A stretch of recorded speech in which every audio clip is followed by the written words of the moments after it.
Good evening and welcome back to the Rory Talks Football channel, your daily Arsenal news, updates, debates and my opinions. If you're new to the channel, please do subscribe, bottom right hand corner. We're on the way to 4,600 subscribers. I hope you're all well, I hope you had a fantastic weekend. I am back with the live streams and we've got a lot to talk about. Sales, finally some sales in the pipeline. Also obviously reacting to that David Raya news from yesterday. Young Mason's in the chat, William Salih back, Dominic, hi as well, good to see you. I do hope you're doing well, but yeah, there's lots of outgoings to talk about, finally, because we really do need to start moving with outgoings. Tom, Nathan, AFC, BFC, good to see you. SAS does stuff as well, Kieran. So in terms of players that we've got news about, in terms of going out, outgoing, sales, Trusty, Turner, Sambi Lokonga, Balogun, updates on all of them today. Like I said, an update on David Raya as well, which was that big news that came out yesterday. Can we get Kvaratskhelia? No. Whoever invented that rumour yesterday is off their rocker. We are not going for Kvaratskhelia from Napoli. Not happening. Not even worth talking about, honestly. The source for that is terrible. It's just one random guy, that Steve, whatever his name is. Absolutely shocking. Young Mason says 685 million euros is what Arteta has spent now.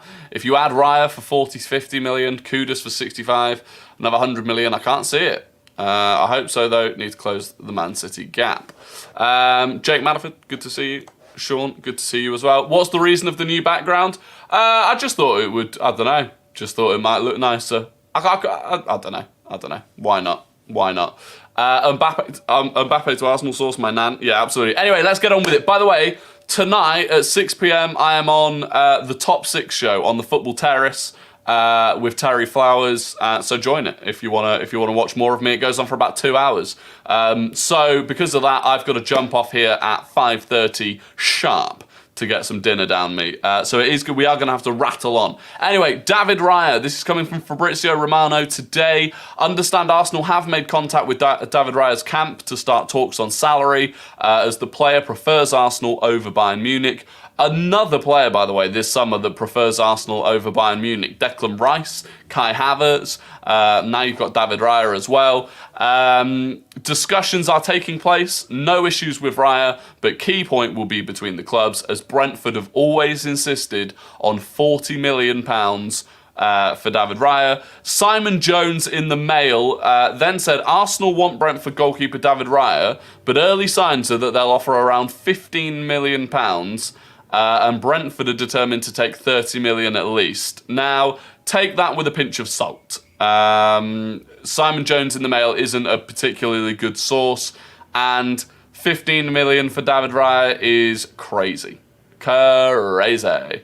So yeah, I wouldn't take that seriously whatsoever. 30 million does seem reasonable. It wouldn't surprise me if we end up getting him for about 30 million, but we're not going to start at 15. It's just not going to happen. But, I mean, look, it's a tricky one because Tottenham wanted Raya earlier in the window, and the reason it didn't happen was because Tottenham were unwilling to meet 40 million for Brentford. Brentford wanted 40 million. Now, the longer this summer goes on, the more desperate Brentford are to sell Raya, because he's got 1 year left on his contract. He's not signing a new deal, and they've already replaced him with Flecken. So they absolutely cannot keep him after this summer.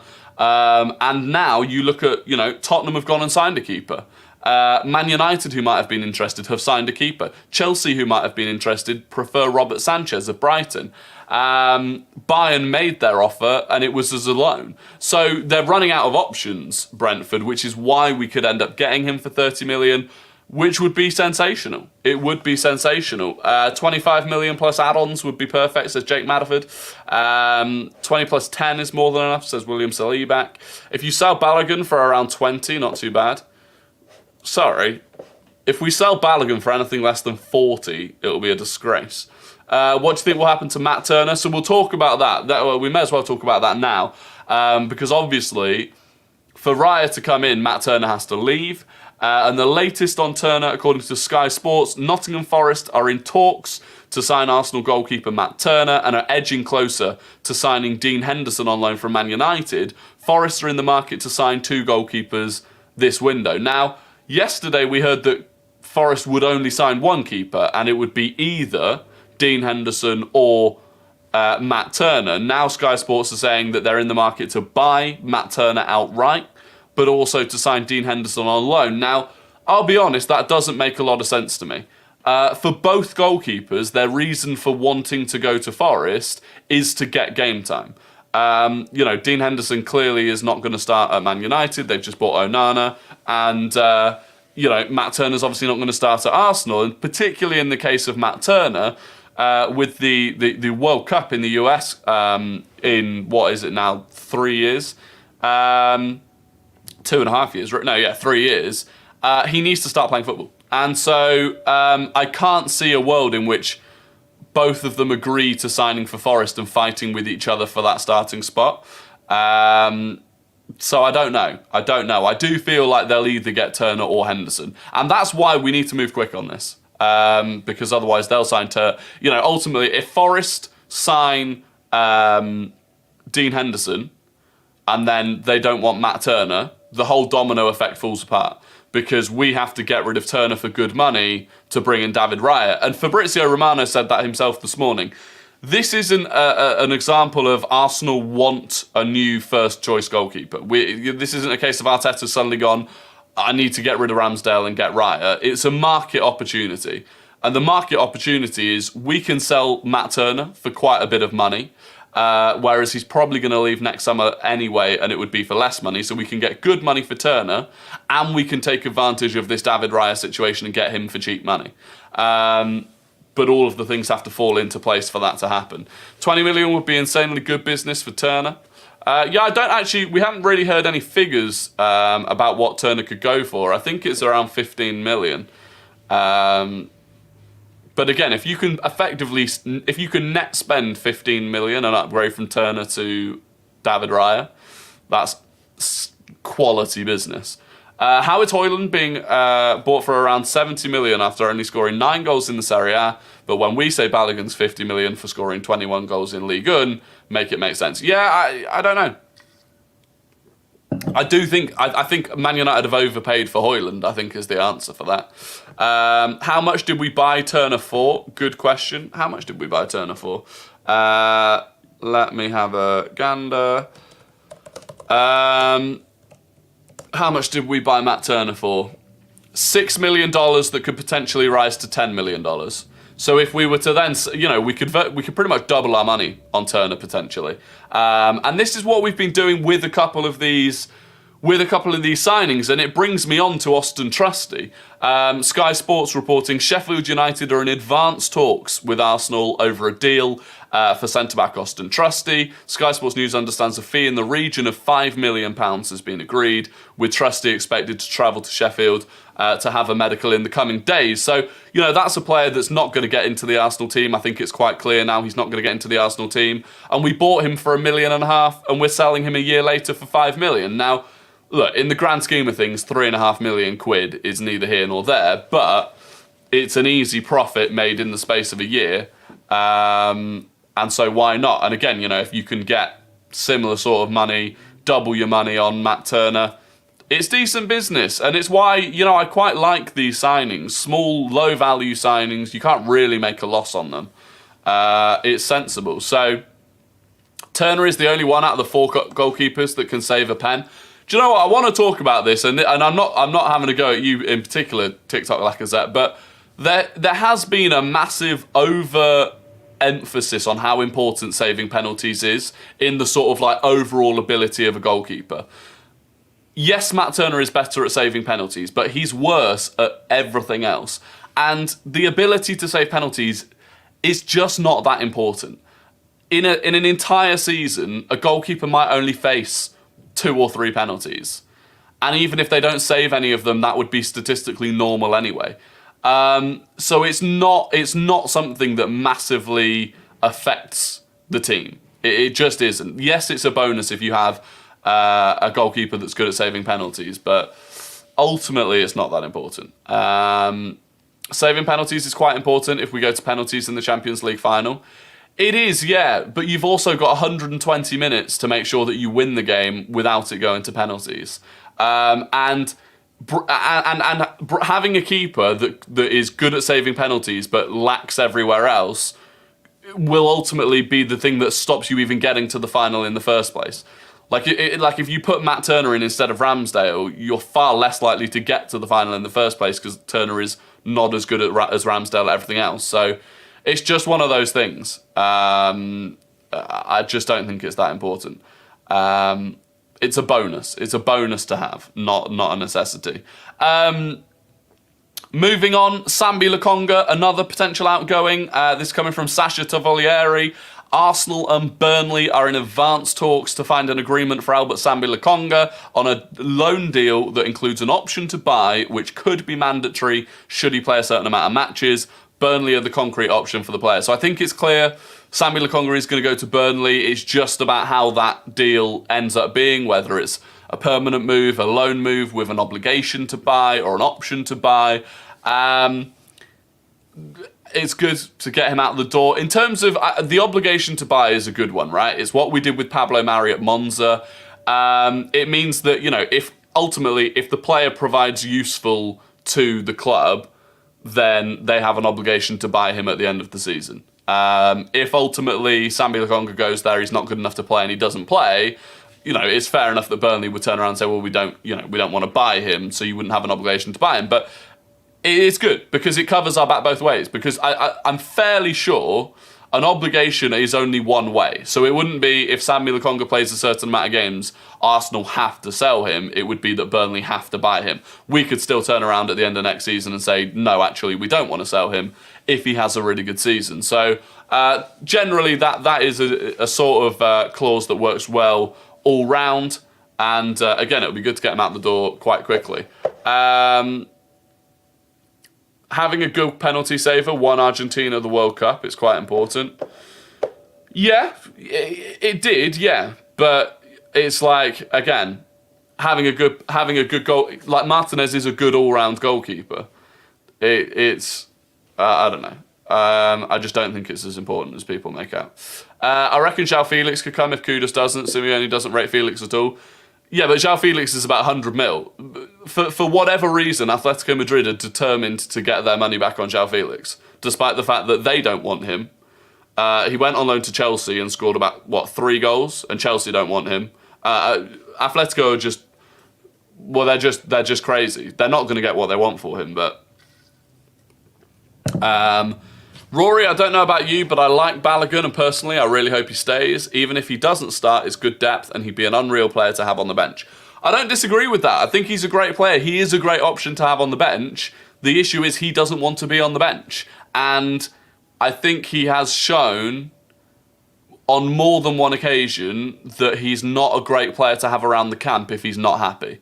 And that would be the issue for me. So, and on Balogun, this came from Fabrizio this afternoon. Balogun is the top target for Inter to replace Lukaku. Arsenal want more than 40 million euros. Inter want to finish it at 35 to 40 million euros. Now, even 40 million euros, saying Arsenal want more than 40 million euros, if it ends up at 40 million euros, that's a joke. That's an absolute joke. That's less than half of the package that Man United have just spent on Højlund. That's crazy. I think he should be at least £50 million. So like 60 million euros at least. I don't understand. And I do think part of that issue is that he's going to force a move. And when players force a move, it hammers their value.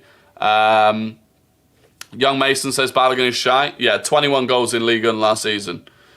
Balogun scored... you're a Chelsea fan, right? I can never remember who you support. I think it's Chelsea. But he scored half the number of goals in Ligue 1 last season as Chelsea Football Club scored in the Premier League. So, swivel on it, effectively, is what I'm telling you to do. Balogun's price will drop even further if we don't sell him soon. Might actually be worth taking the money at some point. Well, this is the issue. And it's why... we need to get these transfers rolling out the door. Because the longer... Well, for certain players, the longer the window goes on, the lower their value gets. For certain players, the longer it goes on, the higher their value gets. It's tricky. Balogun overrated. Lacazette scored 25 goals in that league. Yeah, but that doesn't mean that he's overrated. because Balogun's doing it at the age of 21. And even if you want to make like-for-like comparisons, what's his name? Jonathan David in Ligue 1 is being valued at like 70 million euros. And he's done it in Ligue 1, and did it and scored fewer goals, I think, last season than Balogun. Almost at 5k. Congrats, brother. Thank you, Josh. Appreciate it. You must recognise with the Balogun situation, it's because of the inflated UK market that Højlund went for such crazy money. Clubs outside Europe aren't willing to pay such silly figures. I agree with that, and I do understand that. But then I'd say, why aren't we selling him inside the Premier League? We should be selling him to another Premier League club if that's the case. Can we send Cedric to Mars? Guy needs to leave so badly. Yeah, I agree. I don't know what's going to happen with him. We might genuinely just have to pay off his contract and cut him off. The same with Pepe, which is frustrating. Who apart from City will be our biggest threat this season? For me, it's Liverpool right now. Who apart from City will be our biggest threat this season? Well, I think it'll be Liverpool and United. I think the top four will be City, Arsenal, Liverpool and United. I don't know how close it'll be between... I feel like City and Arsenal will still be... There will still be a gap between City and Arsenal and then United and Liverpool, but we'll see. United got robbed, paid almost 80 million for someone who, I don't know, scored 9 goals or something. Yeah. Bugger, what have I missed? Just got here. Basically, Bradley, David Raya, Arsenal are in conversations with Brentford over his salary. We need to sell Matt Turner to make that happen. Matt Turner to Nottingham Forest. They're in conversations, according to Sky Sports. Austin Trusty, 5 million to Sheffield United, is moving forwards quite quickly. And Sambi Lokonga on loan with an option or obligation to buy to Burnley. So they're all of the things. Personally, if Raya does come in, I don't mind if he ends up becoming second choice. PSG have Navas and Donnarumma as their goalkeeping options. Well, yeah, exactly. I think there's quite a lot of talk around the whole situation with Raya and whether he'd, some people come in and think he'd start straight away. He just wouldn't. And the biggest signal that's not going to happen is Arsenal gave Ramsdale a new 4-year contract 2 months ago, doubled his wages, and the club themselves justified that by saying Ramsdale had earned those wages as they reflect his status as a top 4 goalkeeper. Now, some people have said that, giving him that contract was to secure his price if we want to sell him in the future. But it does the opposite of that, because you've just tied him to 120 grand a week, which only another top 4 club would be able to pay him. Raya will come in as competition to Ramsdale, and he's the perfect player to do that. Ramsdale's biggest issue is that he loses concentration when he's not under pressure and he makes mistakes. How do you sort that? You bring in a keeper that's going to put him under pressure. He feels no pressure from Matt Turner. He knows Matt Turner's not going to replace him. And so in games where there's not a big atmosphere, there's just no pressure, and he loses concentration. And that's a problem that he needs to fix, and bringing in Raya helps that. If it turns out that Raya is the better goalkeeper, brilliant. We've upgraded our goalkeeper. It's a no-lose situation. But I'm certain that Raya is not coming in to just replace Ramsdale. Rory, our goalkeeping coach, used to work with Raya and loves him. Will it be fair competition? Yeah, it will still be a fair competition. Yeah, it will be. And look, Arsenal wanted to buy Raya in 2020. It was Arteta's first option, or one of Arteta's first options to bring in a keeper in 2020 was David Raya. We offered 10 million and got turned down. So clearly there has been a long-standing interest, and now they've seen a market situation where they can do it cheaply, and they want to bring him in. Raya is actually better than Big Ram, if we're being honest. I'm not convinced that he is. I think a lot of the stats that Raya is better than Ramsdale, you tend to be better at those stats when you play at a club that concedes more chances. So when people talk about the number of saves that, the number of saves that Raya's made, of course he's made more saves because he's faced more shots. Like, that happens all the time. Another one that I'd say, and this is one that goes under the radar, right, is the percentage of shots or the percentage of chances that they save, right? And the reason that it's unfairly weighted against Ramsdale, or unfairly weighted, generally speaking, against Ramsdale, against Ederson, is that when Arsenal concede a chance, it's normally a bigger chance. Because we play that aggressive high line, generally speaking, if that high line gets beaten, it's like a one-on-one against Ramsdale. So he typically faces harder chances. And so if you just take, well, what proportion of chances does he save? It doesn't it doesn't take into consideration the fact that those chances themselves are normally harder. So there's like, it's easy to just get lost in the stats. I'm not saying that Raya won't come in and replace Ramsdale long term. Absolutely, he could do. But I just feel like sometimes people get carried away with stats that, like, for example, Leno's stats better than Ramsdale's in almost every regard. If you put one of those pie chart things of Leno over Ramsdale, Leno's stats are better. Would you bring back Leno? No. Everyone agreed when Ramsdale replaced Leno that it was an upgrade. So you've just got to look beyond the stats, basically, is what I'm trying to say. United actually got robbed. Oh, I've already read that one. If it ends up being 30 million, is competition for Ramsdale the best use of that money? Yeah, but if you consider, if it ends up being 30 million, but the only reason it happens is because we sell Matt Turner, like, we can't sell Matt Turner and not buy a replacement. So it's whatever the actual net difference between what we sell Turner and what we buy Raya is. And if that's 15 million, long term, yeah, I think that could be worth it. What's happening with Tavares? Haven't heard anything on Tavares in a while, to be honest, so I don't know. Nothing on Kudus. Nothing on Kudus to update us from before. What are your thoughts on our links to Kvicha Kvaratskhelia? They're nonsense. They are nonsense links from a terrible source, and it is not going to happen. It's just not. Guess the Gunner, only 9 minutes left. Yeah, we will get into Guess the Gooner. We will get into Guess the Gooner in a minute. Do you think Karl Hein will stay? Yeah, I think it sounds like we're prepared to sell Renarsson and keep Karl Hein. Ramsdale won or drew the Liverpool, Bournemouth and Spurs away game. So many games where Ramsdale saved us last season. And it's like people are rewriting history as if he's some terrible goalkeeper. The Liverpool game, those two final minute, those two last minute saves.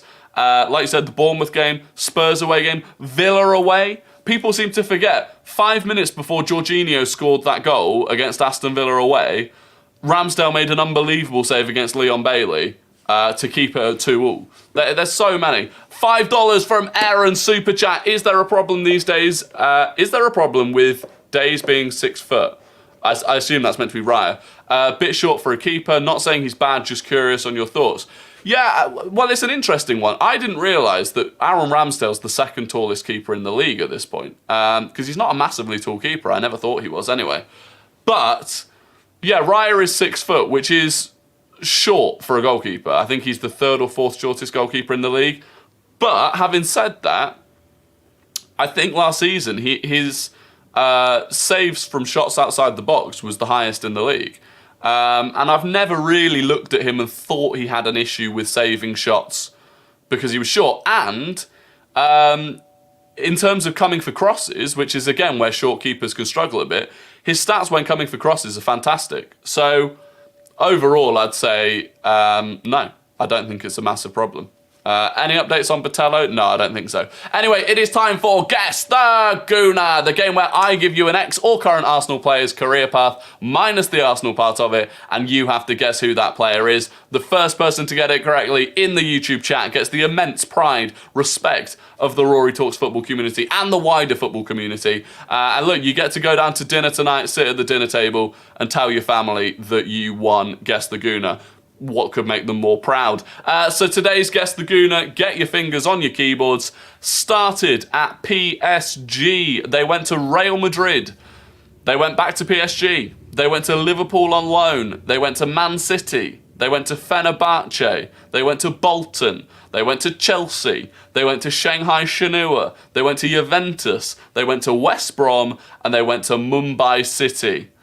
PSG, Arsenal. Oh, I've given the Arsenal part away. But people have already got it anyway. So many people have already got it. Who was the first person to get it, though? It is indeed Nikola Anelka. And the first person to get it, it was SS9. SS9, Nicola Anelka, he is our winner. And I tell you what, shout out to SS9 because he is one of the absolute OGs of this channel. Osman Ali came second, Jake Madiford came third, Lawrence came fourth, and Elijah came fifth. It was Nicola Anelka. Congratulations to SS9. And now it is time for someone said Bukayo Saka. Yeah, that is wrong. Now it's time for your Guess the Non-Gooner. This is the game where I give you a player that does not and has not played for Arsenal, their full career path. You have to guess who it is. This player started at Mouscron. They went to Hoffenheim. They went to West Ham, Newcastle, Chelsea, Besiktas, Shanghai Shenhua, back to Besiktas on loan, Göztepe, Shanghai Shenhua, Istanbul Başakşehir, and FC Lugano. Who is the player? Mouscron, Hoffenheim, West Ham, Newcastle, Chelsea, Besiktas, Shanghai Shenhua, Besiktas on loan, Göztepe, Istanbul Başakşehir, and Lugano.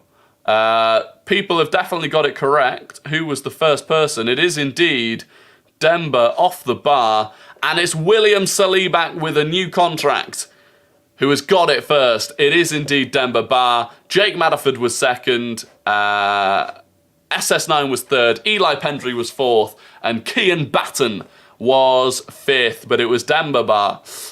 What a player. What a player. Do you know what? Demba Ba is just one of those players that it's just weird how quickly he rose to almost the top of the game and then disappeared.